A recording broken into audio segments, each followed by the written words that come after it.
Pre-match analysis Nepal versus ओमन। यो match हाम्रो लागि एकदमै महत्त्वपूर्ण खेल हो।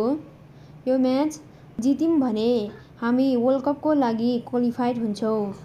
अब कुरा गरौँ पिचको बारेमा। 10 ओभर पिचपछि रङरूप नै परिवर्तन भएको हेर्छौँ। किनभने हारिसकेको खेल पनि 10 ओभरपछि कमब्याक हाम्रो लागि त्यति नै टर्निङ पोइन्ट हुन पुग्यो। त्यसपछि दिपेन्द्र सिंह ऐरी रनआउट र सन्दीप लामिछानेको 5 विकेटले हामीलाई हारिसकेको खेल जिताएर सारा नेपालीलाई अचम्मै बनाएको थियो।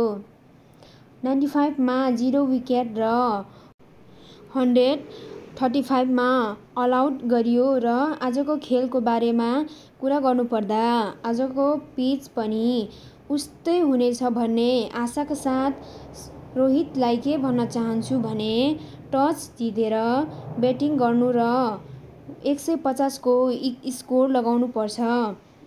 अब कुरा गरौँ प्लेइङ 11 को बारेमा।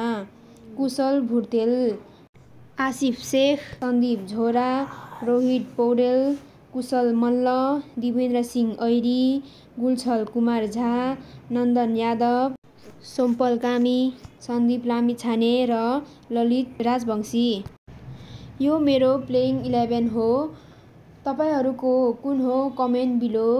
यति भन्दै तपाईहरूको माझबाट बिदा हुन चाहन्छु।